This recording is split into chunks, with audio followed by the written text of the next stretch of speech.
Death, Sex, and Money is supported by Spotify. There's always something new to discover on Spotify, including the world's most popular podcast today. Just open the app, tap Browse, and dive into their growing library.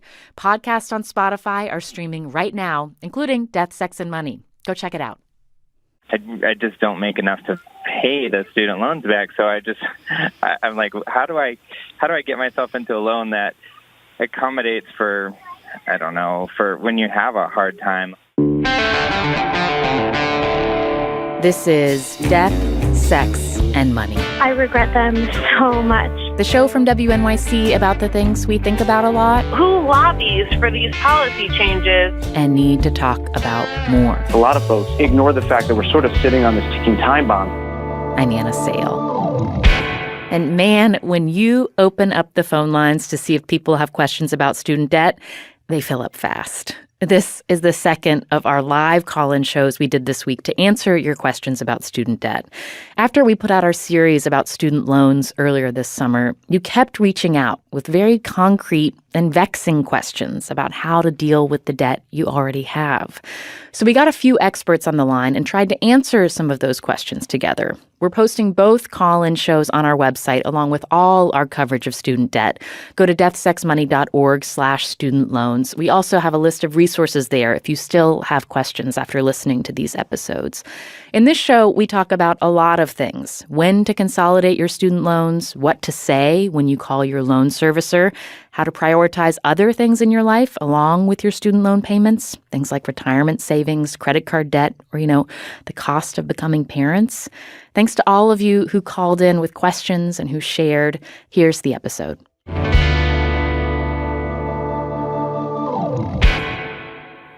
We are live on WNYC 93.9 FM in New York, and I'm joining you from KQED in San Francisco.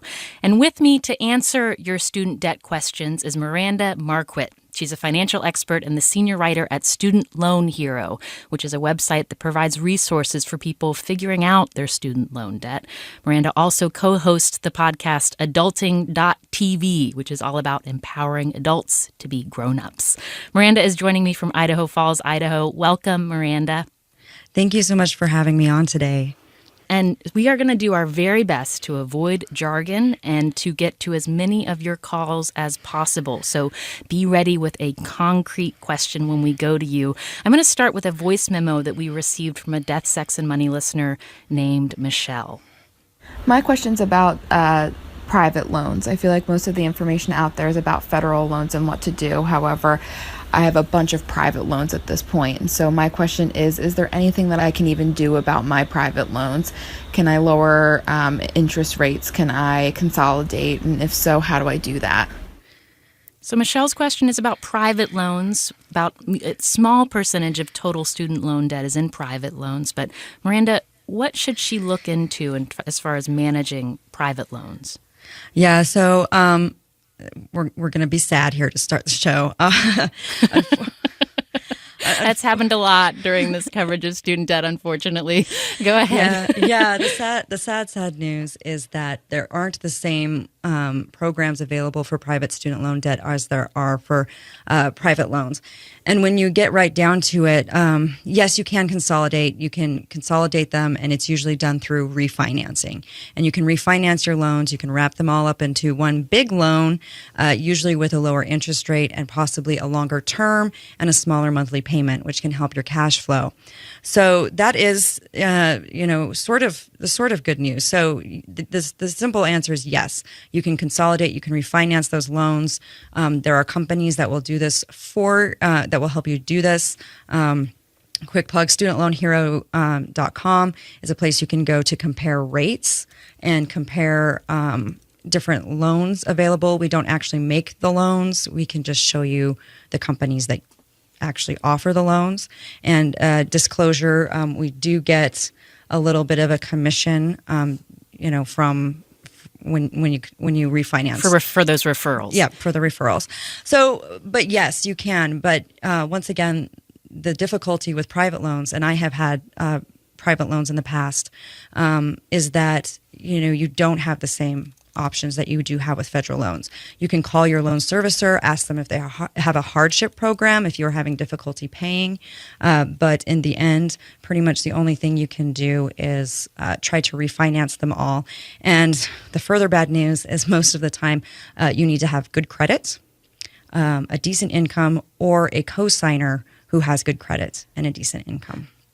So speaking of co-signers, we've got a call from Becky on Long Island about consolidating loans that her parents have taken out. Becky, what's your question? Hi, yes, thanks for taking my call. I'm wondering because I have graduate student loans and undergraduate student loans that I'm looking to consolidate to pay back under the Public Service Loan Forgiveness repayment plan.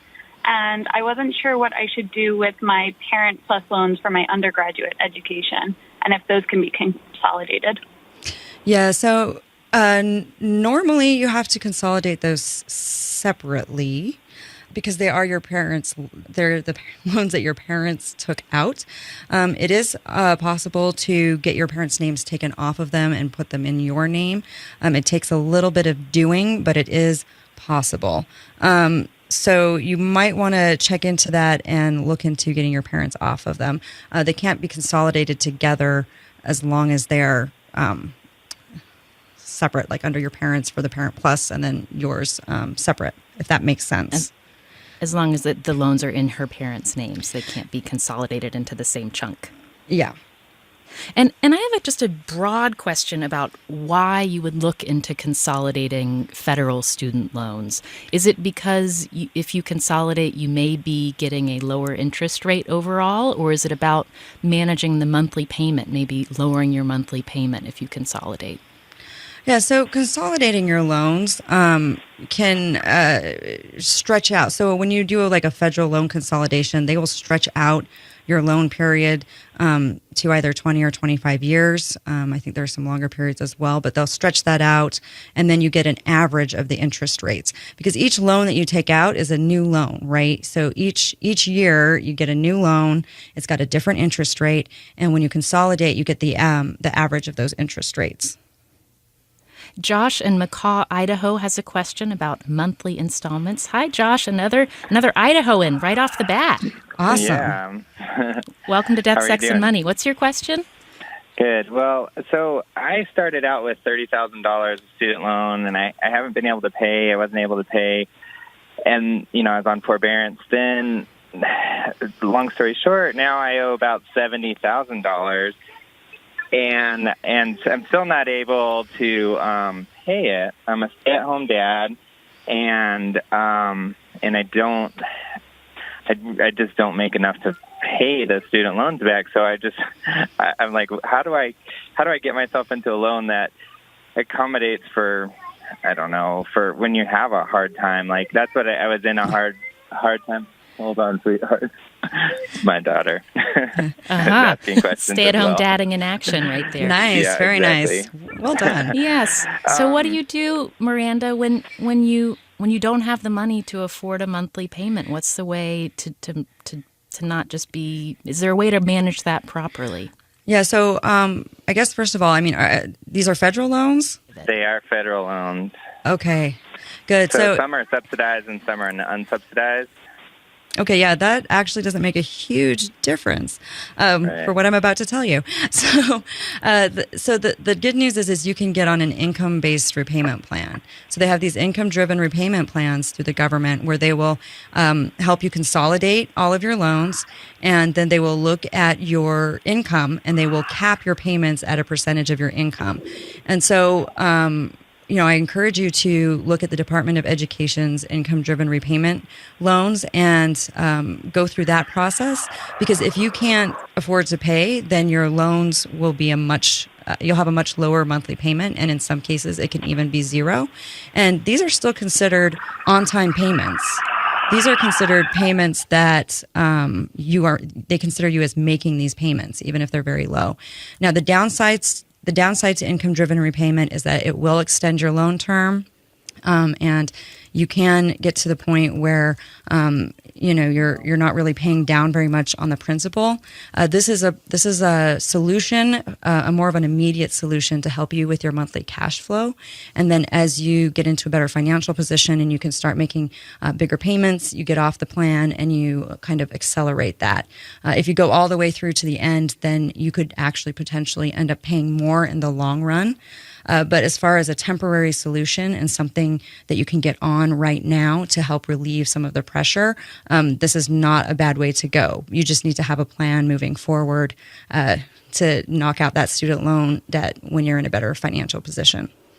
Thanks for your call, Josh, and good luck to you.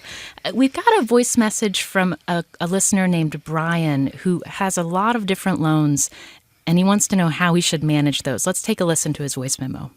Hi, this is Brian in Chicago. I have this large student debt. I'm working to repay it responsibly, but there are just so many philosophies on how to do that, and I don't know what is best. I've heard of ideas such as paying the lowest loan amount first, paying the highest accruing interest first, privately financing, and most recently, planning for forgiveness by paying minimum on a loan and placing the money in the stock market to prepare for a tax bill when forgiven. What do I do? Okay, a lot in there, Miranda. What should Brian do? Oh my gosh. So first of all, it depends kind of on what you're most comfortable with and what your personal financial situation is. So in my case, I actually have student loan debt. And when I finished my graduate school, I had about $60,000 in federal student loan debt. I ended up consolidating that. I actually graduated at a time when interest rates were very low, and so I have a 1.9% interest rate, and so I actually haven't been actively paying off my loans early. I pay the monthly payment, and I make that on time, but I am investing for retirement instead because of that low 1.9% interest rate. Now, it changes a little bit when you have a higher interest rate like what students are facing now. I am very lucky because of the timing. Today's students are not so lucky, and so you kind of need to balance that out. Although I do think that it makes sense in a lot of ways to at least consolidate your loans, get them into one place and in one interest rate. Whether you do that federally or privately, you kind of need to look at that situation. I personally like the federal, because if you have federal loans and you consolidate them federally, then you have protections. You have access to the income-driven repayment. You have other protections and programs that you can fall back on. Once you move your federal loans into the private system, all of those protections go away. So if you do decide to consolidate, I personally like the idea of using the federal system. And just for clarification, Miranda, when you say you pay 1.9%, what's the going rate right now if you're a freshman in college taking out federal student loans? They just changed that. And I got to double check real quick because they just Okay, while you that. double check, let me reintroduce you. This is Miranda Marquardt. She is a senior writer with the Student Loan Hero website. And we are taking your calls right now about managing your student loan debt as part of a special live call-in episode of Death, Sex, and Money, the podcast from WNYC Studios. Call in to 212-433-WNYC, 212-433-9692. You can also tweet us at Death, Sex, Money, or watch along on Facebook Live on the Death, Sex, and Money Facebook page. Laura in Grand Blanc, Michigan, welcome to Death, Sex, and Money. Hi, Anna. Thanks so much for taking my call. Is it Grand Blanc? How do you say Grand Blanc, a little bit more American. Grand Blanc. Sorry for being so fancy. What is your story when it comes to student debt? So my husband just graduated from podiatry school and has about $260,000 at about 6%. Oh, and man. we are debating, right now we contribute fully to our Roth IRAs, but recently pulled out because $5,500 each is $11,000 a year, and we're thinking that perhaps could gain us, 4 or 6%, depending on the market, but might be better off paying down his loan quickly. He does have completely federal loans. We did consolidate them just in case he does qualify for the PSLF program, but I'm wondering what your speaker's thought was on that. Yeah. So, Miranda, how do you think about retirement and student loan payments? Yeah, and I did just double check. Right now, the undergrad rate for federal student loans is 4.45%. The graduate or professional rate is 6%, as our caller pointed out. Her husband's loan rate is right around. And then if you are doing Parent Plus loans or Graduate Plus loans, it's a 7%. So it's quite a bit higher than when I was finishing school. So so my personal rule of thumb, and once again, big old fat disclaimer here, you do have to do your due diligence, figure out if this works for you. But my personal rule of thumb actually is if the loan rate, if the rate I'm paying on the loan is about 6% or higher, I prefer to pay down the debt to investing. So that's my personal rule of thumb. But because you have so much debt, and even putting it all toward that, it could take some years. And I'm glad to hear you already have the Roth IRAs in place and you're both contributing the full amount. That's awesome. You've got a good start there. I would not take the money out of the Roth, the money that you already have, to put it toward your student loan debt. But personally, myself, I would probably take about between 50 and 75% of what you've been putting in that and putting it toward your student loan debt to make extra payments, and then evaluating and seeing how comfortable you are, and then changing that up depending on your comfort level. So in the end, it really does depend on, what's your personal comfort level. Do you feel comfortable paying 6% interest, and do you feel comfortable doing that for this long period of time that it'll take to pay off your debt?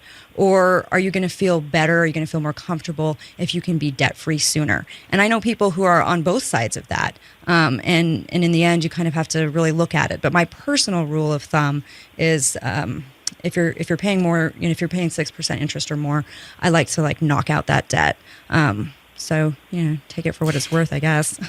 Miranda, you just mentioned that it's important for everyone with specific questions to consult a financial advisor to make sure that the advice works for them. So listeners, take that advice. But one question I have for you, Miranda, is how do you find a financial advisor who is well-versed in all of the ins and outs of student debt and student loan programs to make sure that you're getting the right kind of advice? Many financial advisors often just talk to you about retirement. Any tips on finding the right kind of help?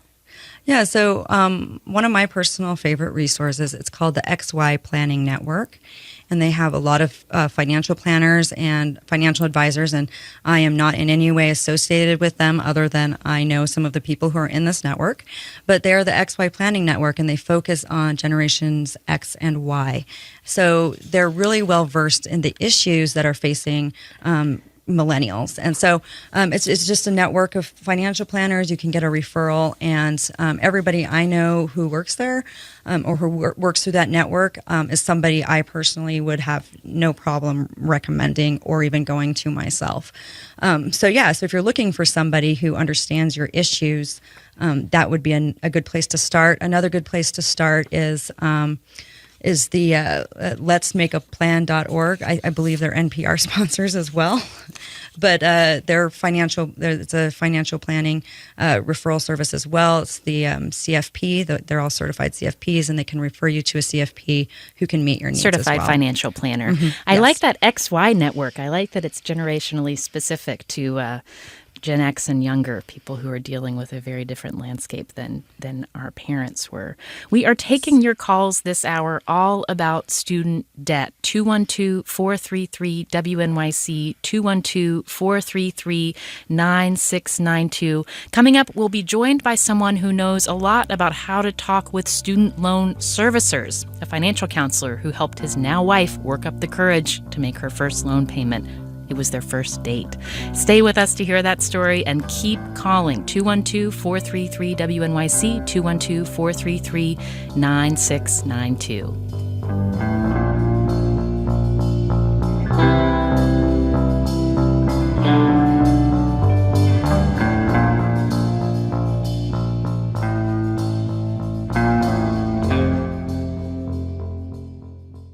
Death, Sex, and Money is supported by Spotify. There's always something new to discover on Spotify. And with a mix of originals and many of the world's most popular podcasts, listening to shows on Spotify is easy. Just open the app, Tap Browse and dive into their growing library. Subscribe to your favorites, including our entire archive, so you'll never miss a show. You can also download podcasts for those moments when you're up in the air or going underground. Podcasts on Spotify are streaming right now. Go check them out.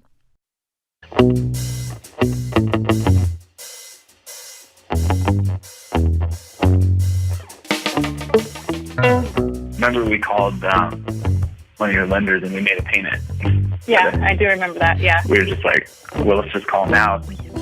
I know the lingo. And so I called for her, and then I think we made a payment together. It was like our first date. This is a special live call-in episode of Death, Sex, and Money, the podcast from WNYC Studios.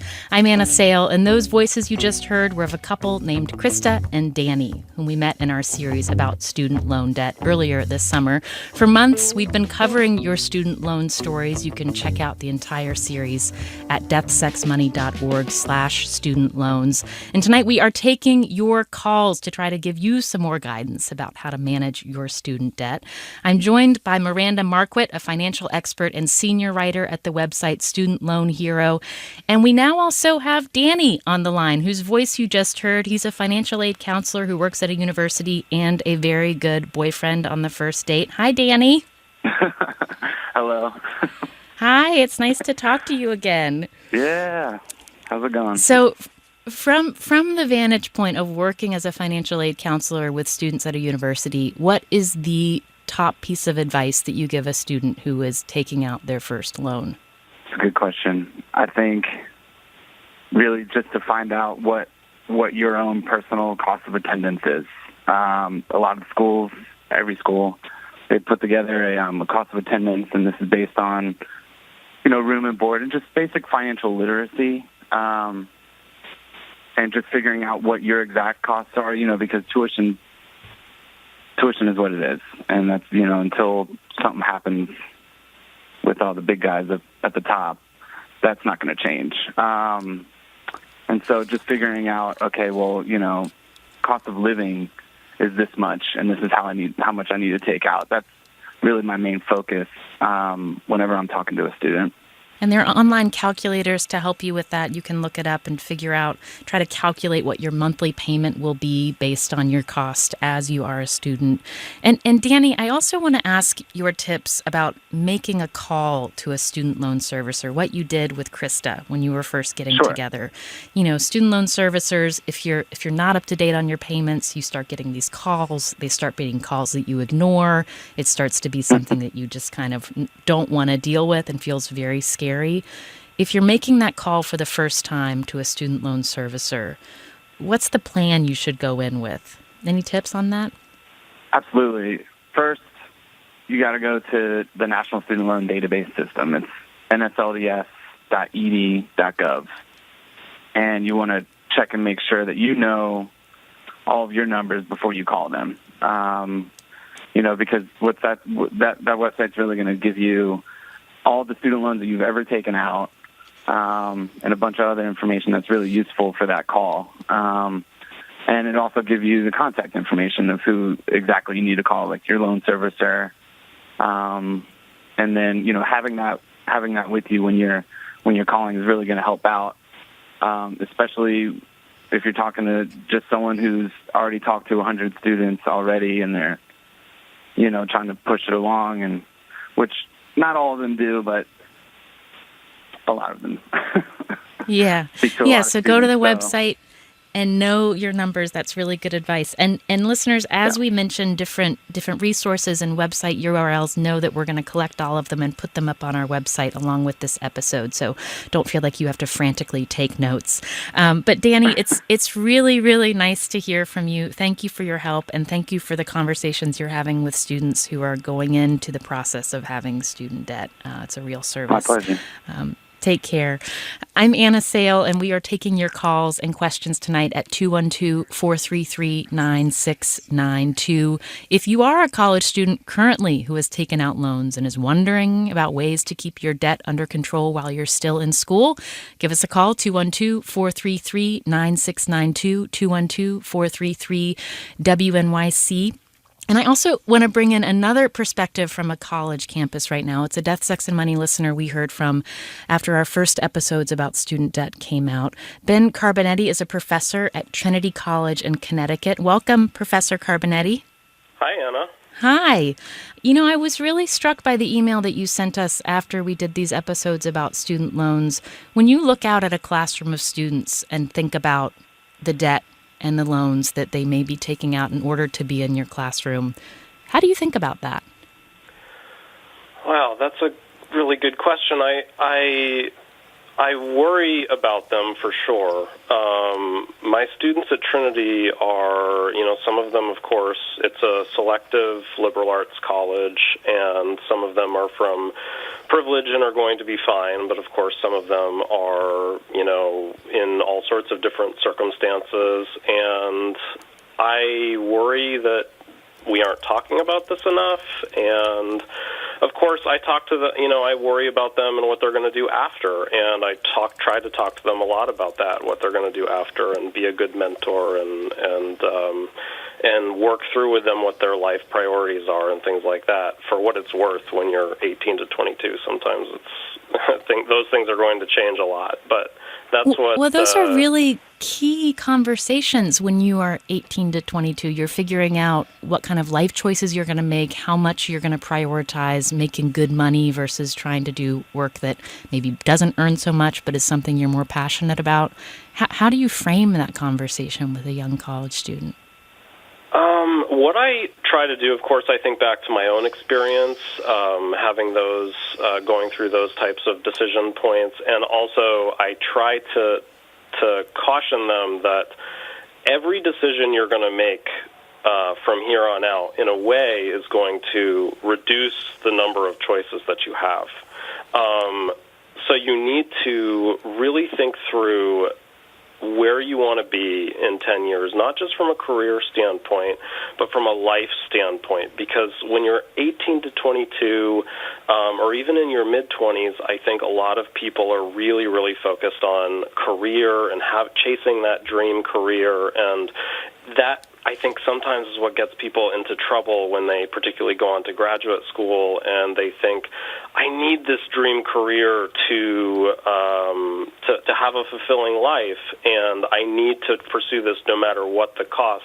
And then, of course, having gone through graduate school and all of this myself, I found that a lot of my peers were finding that by the time you get into your late 20s and 30s, you're starting to think about a family and a house and all of these things that millennials now are saying they're delaying because of their debt. And I always try to say, if you can find a way to minimize the debt and think through the finances of all of this, it's going to make you much freer to pursue the things that you want to pursue. You won't necessarily be having to go out and get the job that pays the most to take care of your debt. You might be able to do something that's a little more meaningful to you.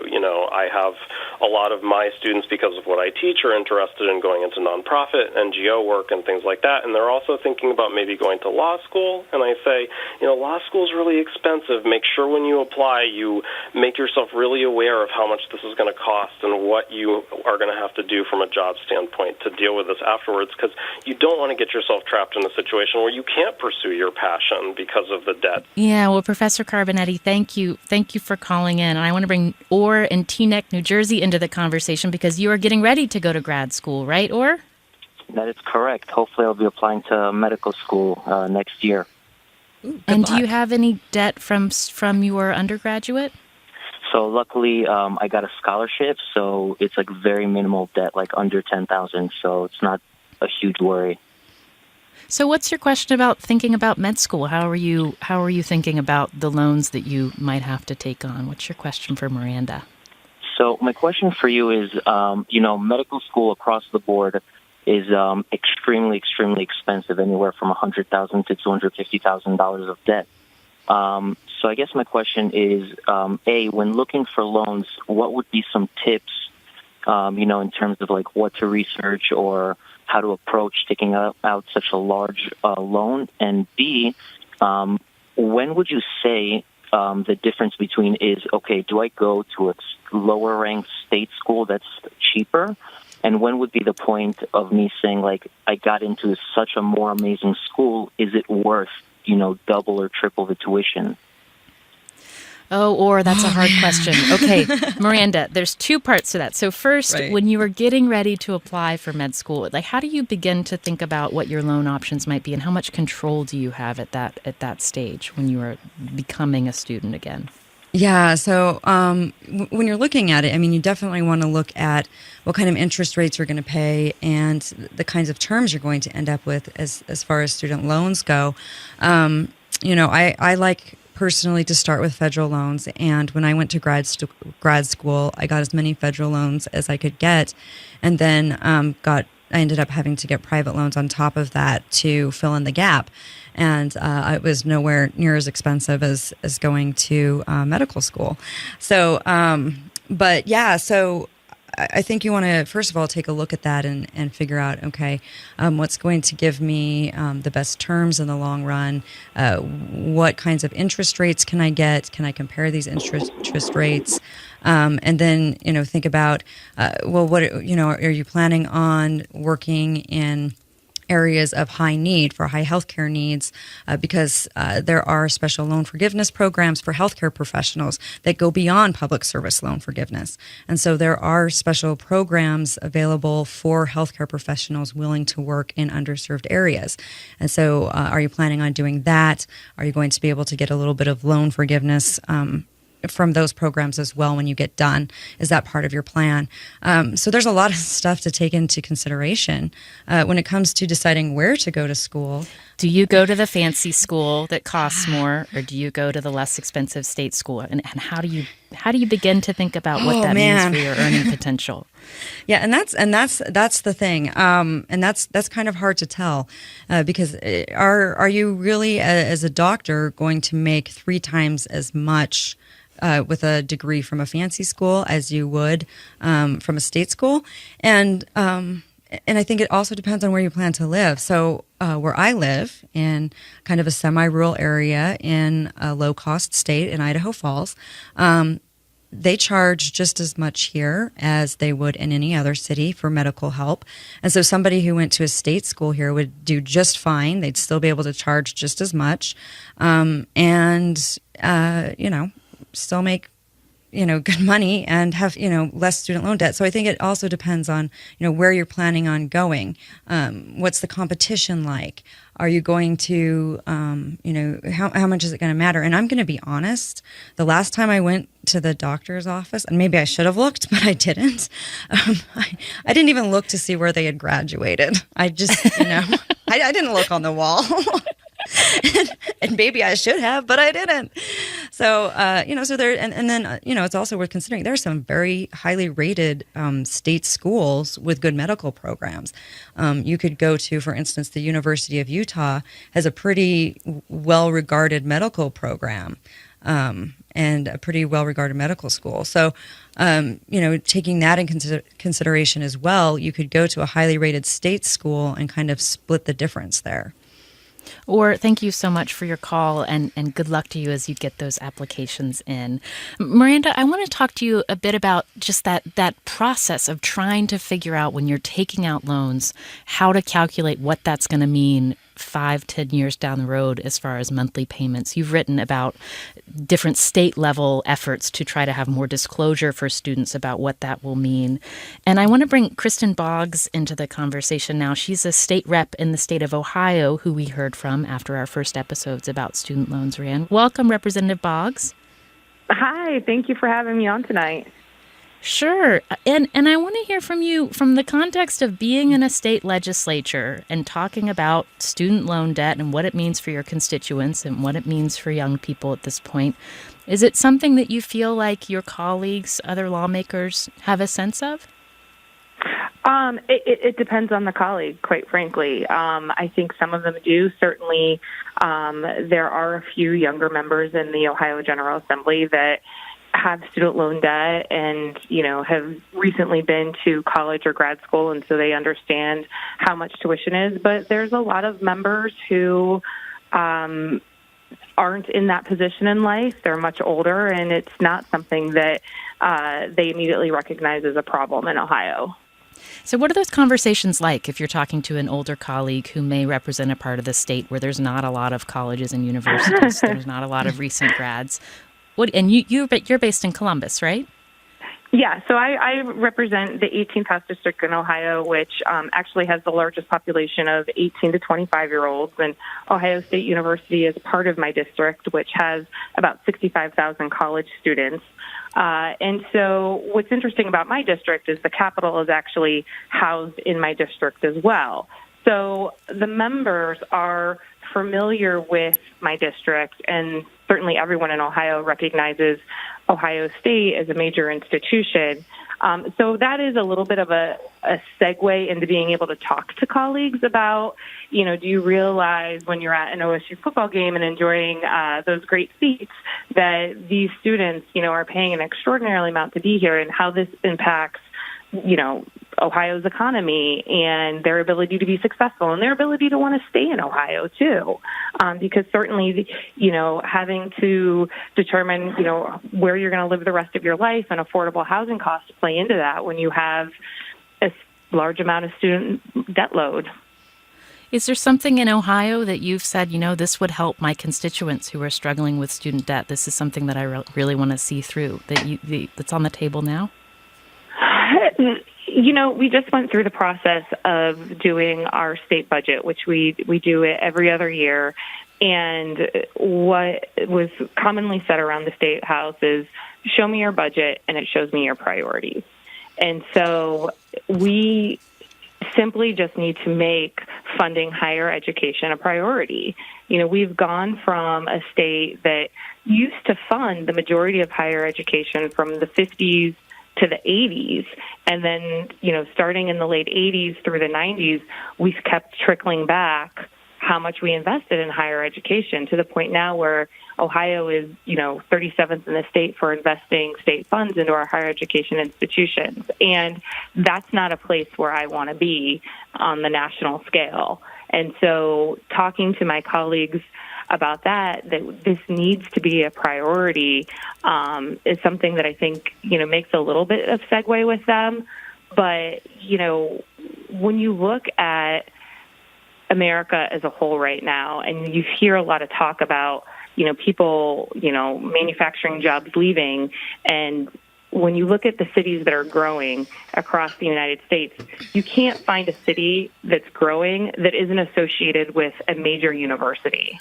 And so for you, funding higher ed is a way to also serve some of the constituents, so maybe they won't end up graduating with such student loan debt if tuition doesn't have to keep making up the hole from the lack of state funding. Exactly. Representative Boggs, thank you so much for calling in. We appreciate your time. And Miranda, I want to ask you just sort of generally, where are the best states for you to live if you've got student loan debt? Is it state by state? Does it differ enough that you should move across state lines because your life will be easier? It's funny you mention this because we do have a study out that we published a few months ago that actually takes a look at the best states to go if you have student loan debt. Who won? I'm trying to remember. I'm looking that up now. Okay, what we'll do is we'll go to a break, and while you look at, we'll find out who the winning state is, so we can all plan to make big moves together. I'm Anna Sale, and we are taking your calls and questions tonight about managing your student loan debt. The phone number to call is 212-433-9692, 212-433-WNYC. We are taking more of your calls after the break.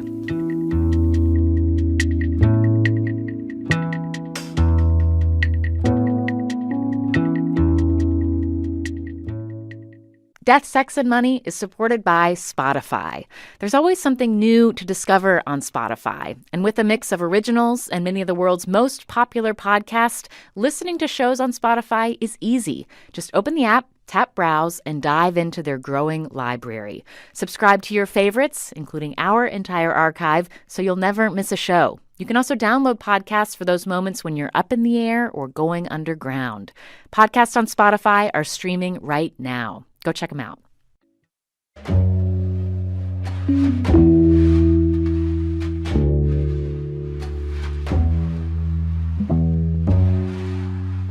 my ex said that he didn't think people should have kids if they have student loans or if they have debt, which was a blow, to put it mildly.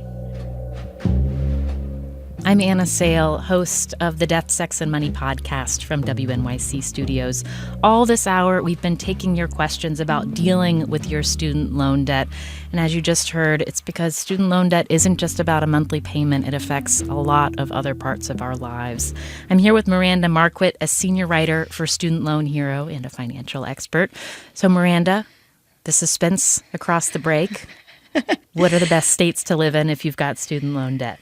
Yeah, so in the survey that we did, and it's not like super most scientific ever, just so you know, take it with a grain of salt.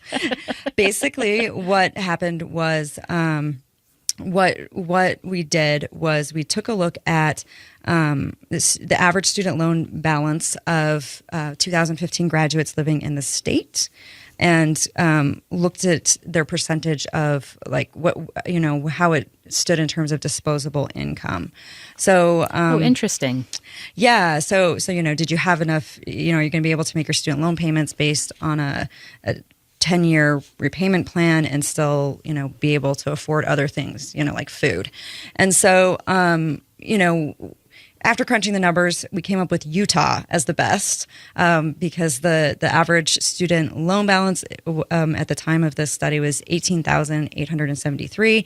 The average annual wage is $44,130. So the ratio of student payments to disposable income was 10.89%. And part of it already gave a shout out to the University of Utah Med School. So this is just Utah is winning the hour so far. My fellow Idahoans will be upset because Utah is kind of a dirty word here. We're always like, well, what's Utah doing? I want to take just a few lightning round questions because we are getting a lot of calls. Wendy in Boston, what is your question for Miranda about managing your student loan debt? Hey, I specifically wanted to know, I have both private and federal loans, and my payment is relatively high. But I keep it that way, so that I don't have to pay more interest. But I'm interested in buying a home at the same time. And I've been advised that doesn't really look great to mortgage lenders. Yeah. So how about student loan debt and managing it when you're going to apply for a mortgage? Any advice on that? Yeah, so a lot of the time, what they're going to look at is they're going to look at your debt to income ratio. And so the higher your payments on your student loans, the higher it looks like you are paying on your debt. And they don't look at your total amount of, your total debt amount. There are some weird calculations that they use with some of the federal student loans. And so that, or if you're on an income driven repayment plan, the calculation is a little different and it's a little wonky. But for the most part, when you're doing this, they're going to look at how much you pay each month as a payment, as opposed to the total amount that you owe.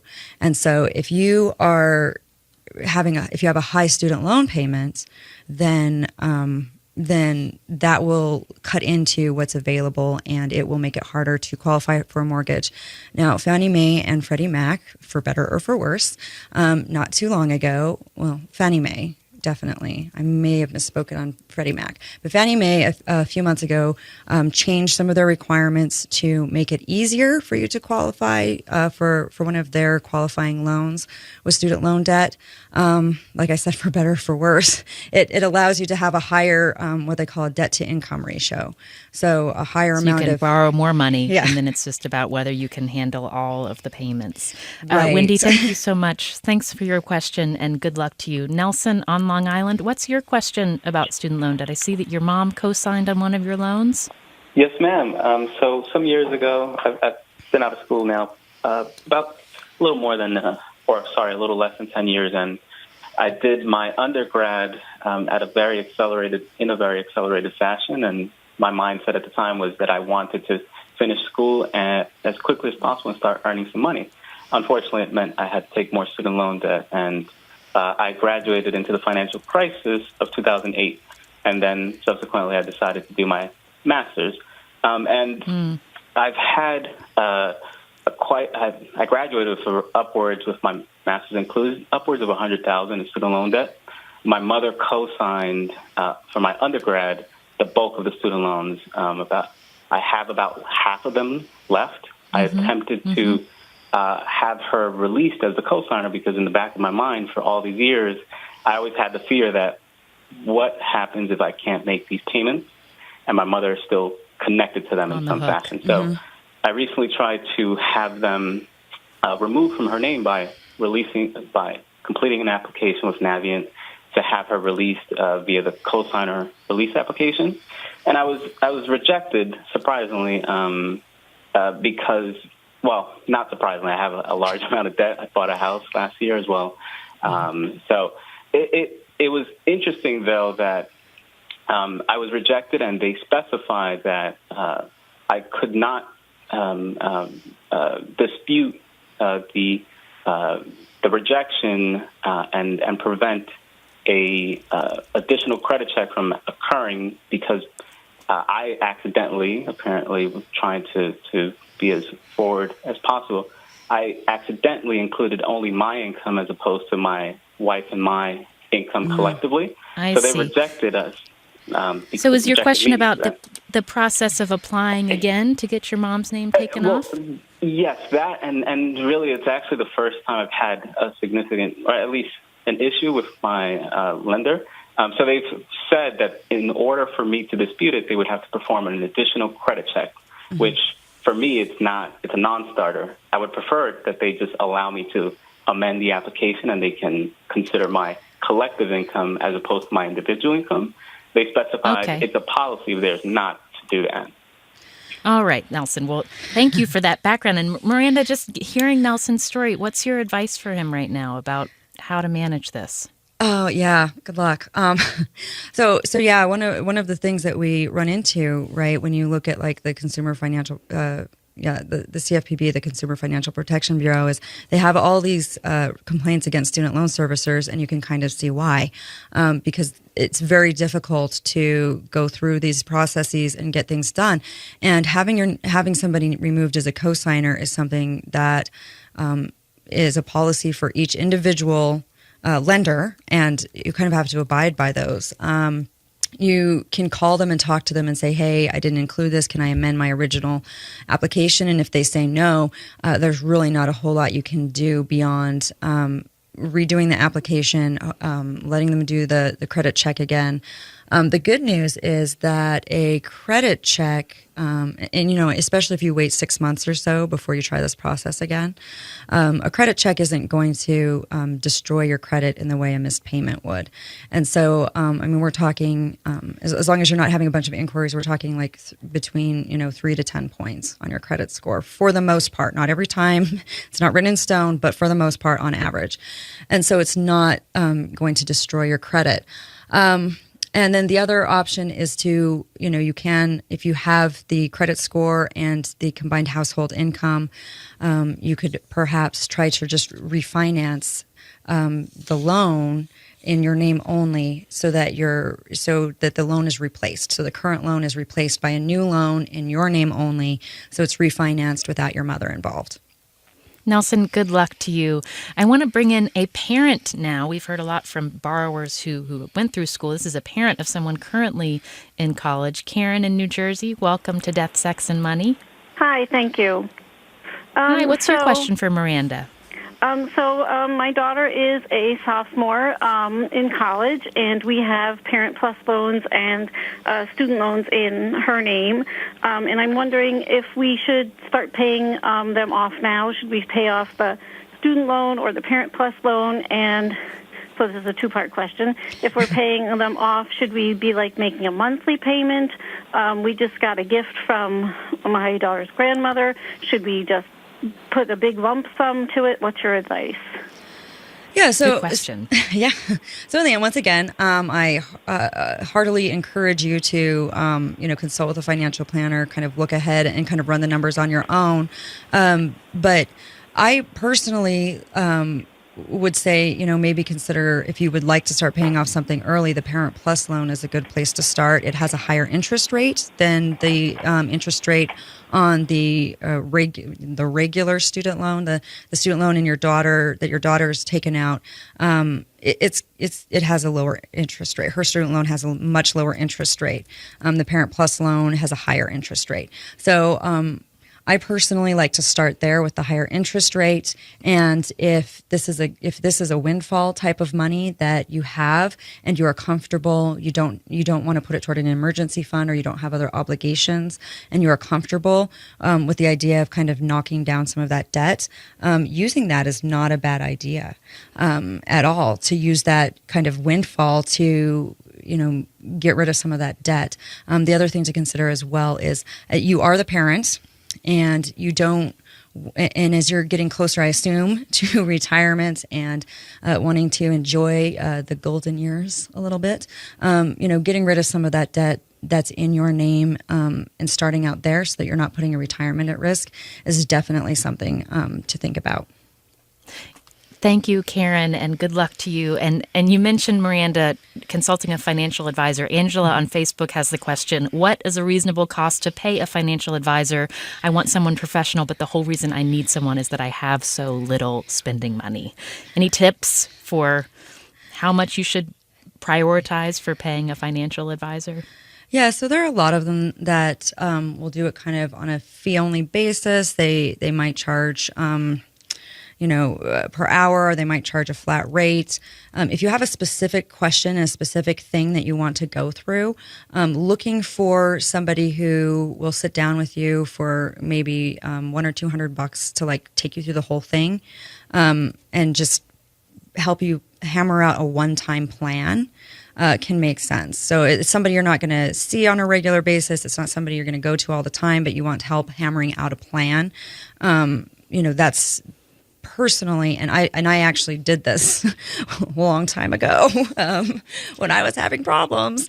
I did, in fact, go see somebody. At the time, the person that I saw, they were charging $125 to sit with them for an hour and a half or so and hammer out a roadmap. And so that's what I did.